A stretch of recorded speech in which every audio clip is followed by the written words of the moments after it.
Bonjour et bienvenue. Aujourd'hui, on va se pencher sur une idée tirée de la leçon 3 d'un courant miracle. C'est une idée qui peut paraître toute simple, mais qui est en fait profondément déstabilisante. C'est un exercice mental conçu pour bousculer notre façon de voir le monde. Alors, c'est parti. Voilà la phrase qui est au cœur de tout. Je ne comprends rien de ce que je vois. Bon, de prime abord, ça sonne un peu absurde, non? Et pourtant, c'est le point de départ d'une exploration assez fascinante de notre propre esprit. Commençons par décortiquer ce que cette phrase signifie vraiment, dans le contexte de cet exercice. Il ne s'agit pas de nier la réalité, pas du tout. Il s'agit plutôt de remettre en question notre interprétation de cette réalité. Et c'est là que ça devient vraiment intéressant. La définition de la compréhension ici est clé. L'exercice ne dit pas qu'on est incapable d'identifier une chaise ou une table, non. Ce qu'il suggère, c'est que la signification qu'on attache à cette chaise, le fait qu'elle soit confortable, chère, qu'elle vienne d'un héritage, eh bien tout ça, c'est une surcouche qui voile ce qu'elle est vraiment. Bon, passons maintenant à la pratique. Comment est-ce qu'on met en œuvre une idée aussi particulière? Le cours propose une méthode très directe, presque mécanique. C'est vraiment un exercice actif. Le processus est d'une simplicité désarmante. D'abord, on regarde autour de soi de manière assez décontractée. Ensuite, on laisse son regard se poser sur n'importe quel objet sans chercher à choisir. Et enfin, on applique l'idée à cet objet. Par exemple, je ne comprends rien de ce téléphone que je vois. Le texte est très clair là-dessus. L'application doit être universelle. Que l'on regarde les objets dans une pièce, les voitures qui passent dans la rue, le paysage qu'on voit depuis une fenêtre, ou simplement l'endroit où on se trouve, l'idée s'applique à tout, sans distinction. On arrive maintenant à la condition mentale la plus importante pour que cet exercice fonctionne. Et c'est un point vraiment crucial. C'est l'absence de jugement. Forcément, une question se pose. Comment faire avec les objets qui nous sont chers? Un cadeau, une photo de famille. Notre esprit veut tout de suite les mettre à part, les exclure de l'exercice, n'est-ce pas? Et la consigne est explicite. Il faut essayer de mettre ses sentiments de côté, juste le temps de l'exercice. Il demande de traiter une photo précieuse exactement de la même manière qu'on traiterait une simple tache sur le mur. Le but n'est pas de nier l'émotion, mais de ne pas la laisser diriger la pratique. Et ça illustre parfaitement la distinction. D'un côté, on a notre esprit qui fonctionne en mode automatique, par association, par jugement, en se basant toujours sur le passé. De l'autre, on a ce que l'exercice cherche à cultiver, un esprit ouvert, qui observe, qui accepte et qui traite tout ce qu'il voit avec une parfaite égalité. Cette citation du texte résume le principe à la perfection. Pour cet exercice, il n'y a pas de hiérarchie. Un stylo est un sujet aussi valable qu'un ordinateur, un corps est aussi valable qu'un bouton de porte. Chaque chose est également convenable. Alors, après avoir vu le quoi et le comment, on peut se demander « mais pourquoi ?» Quel est le but ultime de se répéter « je ne comprends rien de ce que je vois ?» Le tout premier objectif, c'est de faire un peu de ménage. C'est une tentative de libérer notre perception du poids de toutes nos expériences, de nos souvenirs, de nos apprentissages passés qui colorent constamment ce que l'on voit. Le deuxième objectif, il découle logiquement du premier. Une fois que le filtre du passé est retiré, même pour un court instant, on peut commencer à voir les choses telles qu'elles apparaissent, là, ici et maintenant, sans tout le bagage de ce qu'elles ont été ou de ce qu'on pense qu'elles sont. Et enfin, le troisième objectif qui est peut-être le plus profond. L'exercice est, au fond, une leçon d'humilité. Il nous amène à réaliser que ce qu'on appelle la compréhension n'est en fait qu'un assemblage de jugements personnels, et qu'au final, on en sait très peu. Donc, si on résume, il y a 4 points vraiment importants à retenir. Premièrement, cette pratique exige une absence totale de jugement. Deuxièmement, chaque chose que l'on voit est un sujet valable. Il n'y a pas d'hiérarchie. Troisièmement, l'objectif, c'est de purifier notre perception pour voir le présent. Et enfin, tout ça repose sur une observation neutre où tout est traité sur un même pied d'égalité. Tout ça nous laisse avec une question à méditer. Et si notre perception était pure ? Et si voir, ce n'était pas interpréter, mais simplement regarder, sans y ajouter la moindre histoire. C'est peut-être la porte que cet exercice nous invite à entr'ouvrir.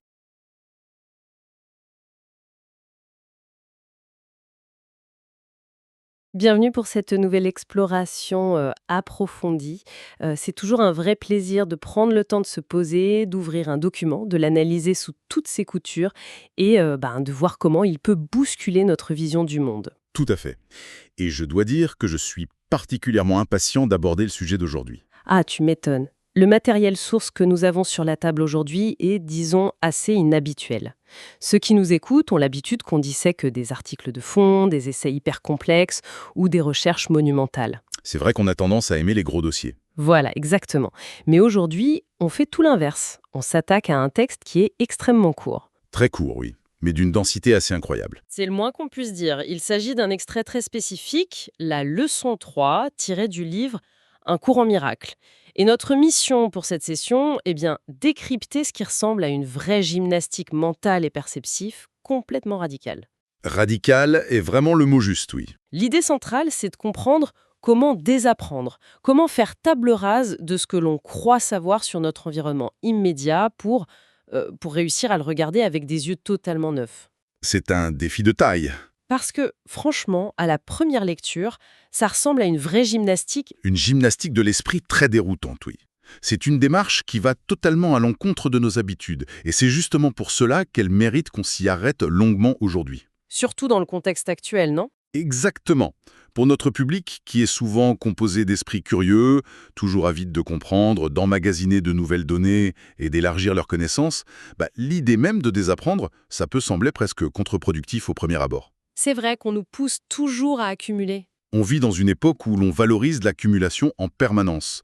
Toujours plus d'informations, plus d'actualités, des notifications qui clignotent de partout.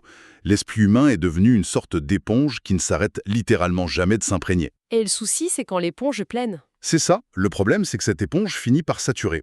Savoir faire le vide, réussir à suspendre nos jugements automatiques et réinitialiser notre façon de regarder ce qui nous entoure, ce n'est plus juste une idée philosophique amusante pour briller dans les dîners. C'est clair. C'est devenu une véritable nécessité si on veut retrouver un peu de clarté mentale. Et ce texte, bien qu'il soit, comme tu l'as dit, très bref, propose un mode d'emploi assez redoutable pour y parvenir. Bon, décortiquons tout ça. L'auteur ne prend vraiment pas de gants et il commence avec une déclaration qui, honnêtement, m'a fait tiquer tout de suite. La fameuse première phrase. Oui, la toute première phrase de la leçon est la suivante, je cite « Je ne comprends rien de ce que je vois dans cette pièce », avec la précision que l'on peut remplacer pièce par « dans cette rue, de cette fenêtre, dans ce lieu ». C'est une entrée en matière qui frappe fort. Quand j'ai lu ça, ma première réaction a été une forme de résistance, quoi. Je veux dire, je suis assise ici, je vois un micro devant moi, je vois une table, j'ai ma tasse de café à moitié vide avec la petite tache sur le bord. Une très belle tâche d'ailleurs. N'est-ce pas? Mais je sais exactement ce que sont ces objets. Je sais à quoi ils servent. Pourquoi le texte me demande-t-il d'affirmer, avec le plus grand des sérieux, que je n'y comprends absolument rien? C'est presque absurde au premier abord. Ce qui est fascinant ici, c'est justement cette attaque frontale contre notre certitude d'adulte. Le texte exige, dès les tout premiers mots, une humilité qui frôle vraiment l'inconfort. L'inconfort, oui, c'est le mot. Ça pique un peu notre ego de dire qu'on ne comprend pas une simple tasse. Exactement. Quand tu dis « je sais que c'est une tasse de café », le texte nous invite à observer que ce soi-disant savoir n'est en fait qu'une simple étiquette. Une étiquette qu'on a collée dessus. Voilà. C'est un nom que l'on a appris dans le passé, qui est associé à une fonction que l'on a expérimentée dans le passé. L'auteur nous pousse à réaliser que cette étiquette remplace purement et simplement notre vision. Donc en gros, on ne regarde plus la tasse. Non, on regarde le concept de la tasse. On superpose nos souvenirs sur le monde physique qui se trouve devant nous. C'est fou quand on y pense. On vit dans une hallucination basée sur notre mémoire. C'est exactement ça. Admettre que l'on ne comprend rien, ce n'est pas jouer au simplet ou feindre l'ignorance bête, c'est refuser de se contenter de ces étiquettes préfabriquées par notre cerveau. C'est admettre que notre compréhension est en fait une barrière qui nous empêche d'être véritablement attentifs au moment présent. D'accord, je commence à bien saisir l'idée. C'est un peu comme si on essayait de se mettre dans la peau d'un explorateur extraterrestre qui viendrait tout juste de se téléporter sur Terre. C'est une excellente image. S'il tombe sur ma tasse de café, il ne voit pas une tasse. Il voit un cylindre en céramique avec une sorte d'excroissance bizarre sur le côté et ça contient un liquide sombre. Et il n'a aucun passif avec ça. Aucun. Il n'a aucune histoire avec cet objet, il n'a aucune idée de ce qu'est le café, le concept de petit déjeuner lui est inconnu, il est juste dans l'observation pure, sans la moindre conclusion. C'est ça que le texte essaie de nous faire, retrouver cet état de stupéfaction totale. L'analogie de l'extraterrestre est très séduisante, et elle aide vraiment à visualiser la rupture avec nos habitudes. Mais le texte va en réalité un tout petit peu plus loin, de manière plus subtile, je dirais. Plus loin comment? Eh bien, il ne s'agit pas de se forcer à analyser géométriquement l'objet comme le ferait un scientifique d'une autre planète, en mesurant le cylindre ou l'anse de la tasse. Il s'agit simplement de suspendre le réflexe même de définition. Ah, je vois.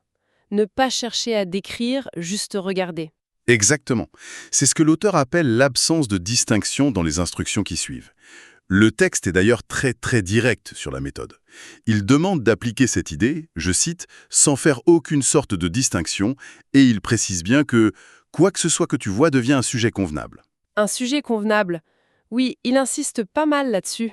L'idée n'est pas de découvrir l'objet de manière analytique, mais d'accepter de le laisser exister là, devant nous, sans rien projeter dessus. Et justement, sur cette histoire d'absence de distinction, les consignes sont vraiment strictes. L'auteur insiste lourdement en disant « Ne mets pas en question la convenance d'une chose ». Oui, il anticipe notre résistance naturelle. Mais comment on fait ça en pratique? Parce que mon regard est naturellement attiré par certaines choses plus que d'autres. C'est physiologique presque. Si je regarde autour de moi dans cette pièce, mon œil va aller vers l'écran de mon ordinateur ou vers la porte de sortie. Des éléments qui ont une utilité immédiate pour ta survie ou ton travail. Voilà, mon œil ne va pas s'attarder sur une petite égratignure sur le parquet ou sur un bout de ruban adhésif qui a été oublié sur un carton dans le coin. Pourtant, si je lis bien, le texte me dit que cette minuscule égratignure est un sujet tout aussi valable que mon ordinateur hors de prix pour faire l'exercice. Et si l'on relie cela à la vue d'ensemble du comportement humain, c'est précisément là que réside la plus grande difficulté de cet exercice mental. Notre esprit est une formidable machine à trier. Une machine de tri implacable. Dès le matin, dès l'instant où on ouvre les yeux, nous évaluons ce qui est important, ce qui est dangereux, ce qui est utile, ce qui est agréable à regarder et ce qui ne l'est pas. C'est un instinct vital, c'est comme ça que l'évolution nous a programmés. Pour ne pas se faire manger par un prédateur pendant qu'on admire un joli caillou. C'est tout à fait ça. Or, ici, la consigne est de mettre ce mécanisme de survie, ce mécanisme de tri, complètement sur pause.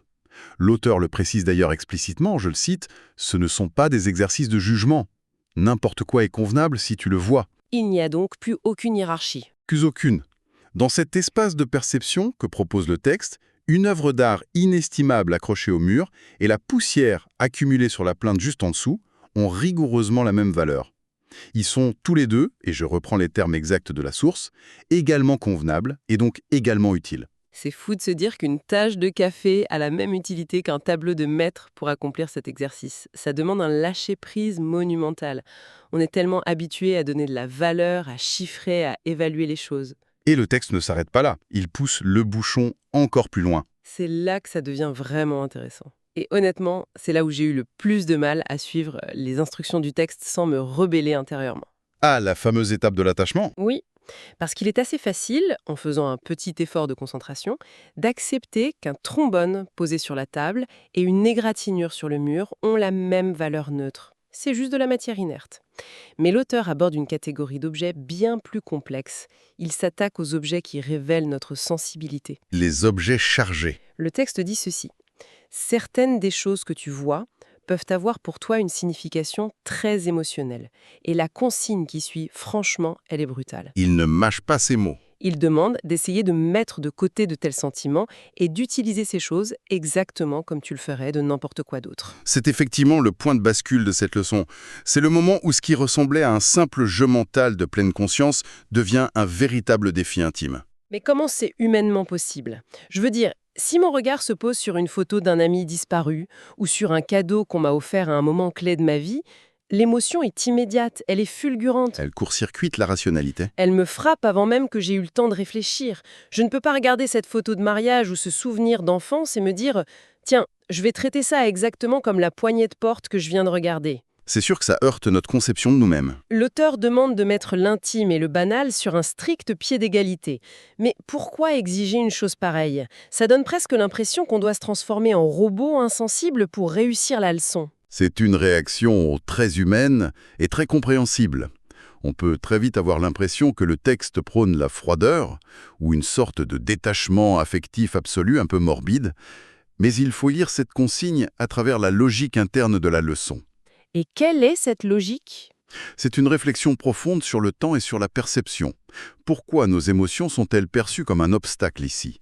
Eh bien parce que, fondamentalement, une émotion qui est attachée à un objet matériel agit comme un fil invisible qui nous relie au passé. On ancrage dans le passé. Exactement. Quand on regarde cette fameuse photographie dont tu parles, et que l'on ressent une vague de nostalgie ou de joie ou de tristesse, que regarde-t-on réellement à cet instant précis? On ne regarde pas le morceau de papier glacé. Non, c'est clair. On ne regarde pas non plus l'encre imprimée dessus qui se trouve physiquement dans la pièce. On est ailleurs. On regarde le souvenir de la personne. On est complètement absorbé par l'histoire, par ce qui n'est plus là. On n'est plus du tout dans la pièce avec le papier et l'encre. Voilà, tu as mis le doigt dessus. L'émotion agit comme un filtre ultra puissant, un voile opaque qui vient s'interposer entre nos yeux et la réalité présente de l'objet. L'auteur de ce texte ne dit d'ailleurs nulle part que les émotions sont mauvaises en soi ou qu'il ne faut pas avoir de sentiments dans la vie de tous les jours. Ce n'est pas un manuel pour devenir sociopathe. Pas du tout. Ce qu'il met en lumière, c'est que tant qu'un objet déclenche une tempête de souvenirs, il est strictement impossible de le voir tel qu'il est, là, maintenant. En demandant de traiter cet objet chargé émotionnellement exactement comme on le ferait de n'importe quoi d'autre, l'exercice tente de court-circuiter cette machine à voyager dans le temps qu'est notre esprit. Et ça demande une sacrée discipline. L'idée, c'est de réussir, l'espace de quelques petites secondes, à ramener notre attention uniquement sur le présent, de refuser de laisser l'histoire personnelle, même la plus belle ou la plus douloureuse, dicter ce que nos sens sont en train de capter dans l'instant T. C'est d'une intensité folle quand on y pense. C'est vraiment une invitation à se sevrer, même momentanément, de notre propre passé. On enlève le filtre Instagram de nos souvenirs pour voir la lumière brute. C'est une très bonne façon de le résumer. Et ça nous amène en fait très naturellement à l'objectif final de toute cette démarche. Parce qu'au bout d'un moment, après avoir galéré avec nos tasses de café et nos photos souvenirs, on pourrait légitimement se demander à quoi bon s'infliger cette discipline. La question du sens de l'exercice, bien sûr. Pourquoi faire l'effort de ne rien comprendre, de ne pas juger et de neutraliser ses propres émotions? Le texte nous donne la réponse dans son 2e paragraphe et on peut dire que c'est le cœur du réacteur. Il dit que le but de cet exercice est de, je cite, t'aider à dégager ton esprit de toutes les associations passées, de voir les choses exactement telles qu'elles t'apparaissent maintenant. C'est donc bel et bien une quête de libération. Et cela soulève une question importante sur notre relation globale à la réalité. Est-ce qu'il nous arrive, ne serait-ce qu'une seule fois dans une journée normale, de regarder le monde sans ce filtre épais de notre mémoire? Je dirais jamais. Ou alors de façon très accidentelle. Presque jamais, en effet. Chaque chose que nous croisons, chaque visage, chaque bâtiment, chaque objet, est immédiatement encodé, colorié par ce que nous avons déjà vécu ou appris. Le but ultime que mentionne l'auteur dans ce texte, c'est d'amener celui qui pratique l'exercice à une prise de conscience qui est, à mon sens, vertigineuse. Et quelle est cette prise de conscience? La phrase clé du texte est celle-ci. Te rendre compte du peu de compréhension que tu en as réellement. C'est le renversement total du paradigme. C'est-à-dire? En croyant tout savoir sur notre environnement grâce à l'accumulation de nos souvenirs, nous passons en fait totalement à côté de sa réalité brute. Notre soi-disant savoir nous aveugle. Du peu de compréhension que tu en as réellement. Au début, ça ressemblait vraiment à une critique, presque comme un professeur sévère qui dirait « Vous n'avez absolument rien compris à la leçon, reprenez tout à zéro ». C'est souvent perçu comme une réprimande par notre ego, oui. Mais après avoir digéré l'exercice et après en avoir discuté, là, ça résonne tout à fait autrement. C'est un immense soulagement, en fait. C'est comme si on nous donnait enfin la permission d'enlever une paire de lunettes pleines de boue qu'on portait depuis des années sans même s'en rendre compte. Des lunettes très lourdes à porter, qui plus est. C'est ça, si je n'ai pas besoin de comprendre, si je n'ai pas le devoir de juger si cet objet est utile, s'il est beau, s'il est lié à un souvenir triste, alors je n'ai plus rien à défendre. L'esprit peut juste se reposer. Il n'y a plus d'effort à fournir pour étiqueter le monde en permanence. C'est exactement le sentiment de libération qui est visé par la leçon. C'est pour cela que l'auteur conclut ses instructions en insistant très fortement sur un dernier point. Il est essentiel que tu gardes l'esprit parfaitement ouvert et libre de tout jugement quand tu choisis les choses auxquelles l'idée du jour sera appliquée. Garder l'esprit parfaitement ouvert. Oui. Garder l'esprit ouvert de cette façon, c'est accepter de redevenir une toile blanche. C'est renoncer à vouloir contrôler et définir le monde pour enfin se laisser imprégner par lui. Dans cet état d'ouverture totale, il n'y a plus de grand ou de petit, il n'y a plus de précieux ou d'inutile. Tout est sur le même plan. Exactement. Chaque élément du monde devient, comme le répète la fin du texte, une chose comme une autre, également convenable et donc également utile pour ancrer l'esprit dans la paix absolue de l'instant présent. Alors qu'est-ce que tout cela signifie pour nous, concrètement? Si l'on prend un peu de recul sur tout le cheminement qu'on vient de faire ensemble, C'est fascinant de voir comment un si petit texte, juste quelques lignes, nous emmène si loin dans l'introspection. C'est la marque des textes qui touchent à l'universel. On commence par un aveu d'ignorance qui est presque comique. Je ne comprends rien à ce qui m'entoure. Puis, on s'efforce de regarder notre environnement de manière totalement neutre, sans faire de différence entre un chef-d'œuvre absolu et un vulgaire fond de tiroir. Ensuite, on affronte ce qui fait le plus mal ou le plus de bien, à savoir nos propres souvenirs attachés aux objets, en essayant de les regarder simplement pour ce qu'ils sont, physiquement, de la matière, des atomes. Et c'est une sacrée épreuve. Tout ça pour, au final, réussir à vivre un vrai moment de présence pure, débarrassé du poids gigantesque de notre passé. C'est une sacrée aventure perceptuelle en quelques paragraphes. Et c'est une aventure d'une immense valeur pratique pour tous ceux qui nous écoutent aujourd'hui. Comment ça, pratique? Eh bien, nous menons tous des vies où notre attention est sans cesse sollicitée, où l'on nous demande d'avoir un avis sur tout et tout de suite. La société exige de nous des jugements instantanés. Notre esprit est en permanence encombré d'opinions, de souvenirs réactivés et de jugements hâtifs. Ce que ce petit manuel propose, c'est ni plus ni moins qu'un bouton de réinitialisation. Un bouton reset pour le cerveau. C'est ça. En prenant le temps de s'arrêter au milieu d'une pièce, peu importe laquelle, et de s'entraîner sans aucun jugement à dire « je ne sais pas » et « je ne comprends pas », on s'offre une véritable bouffée d'oxygène. C'est un moyen très accessible de désencombrer sa propre tête, de retrouver de la flexibilité et une certaine légèreté dans un quotidien qui est souvent bien trop lourd à porter. J'adore cette idée de bouton de réinitialisation. Ça donne vraiment envie de l'essayer, genre la prochaine fois qu'on se sent submergé par le stress dans son propre salon. Je ne peux que le recommander. L'expérience est saisissante. Mais avant de clore cette session, je ne peux m'empêcher de formuler une dernière réflexion, un peu vertigineuse peut-être, mais qui me trotte dans la tête depuis tout à l'heure et qui prolonge vraiment tout ce qu'on vient de dire. Je t'écoute. Si l'esprit humain réussissait un jour l'exploit de se libérer de absolument toutes ses associations passées et de tout bagage émotionnel face à ce qui l'entoure, est-ce que le monde perdrait tout son sens et son identité, devenant juste un chaos de formes sans intérêt ? Ou bien est-ce que nous toucherions enfin à la vérité brute, pure et universelle de la réalité, une réalité lumineuse qui nous a toujours été cachée par l'écran de nos propres souvenirs? C'est une question magnifique qui mériterait une exploration à elle toute seule. Je laisse les esprits curieux de notre public méditer là-dessus, ou plutôt ne pas méditer du tout, et juste s'amuser à regarder la pièce autour d'eux sans essayer de la comprendre. Merci de nous avoir accompagnés dans cette exploration. Merci pour ce partage passionnant et à très bientôt pour plonger ensemble dans un nouveau sujet fascinant.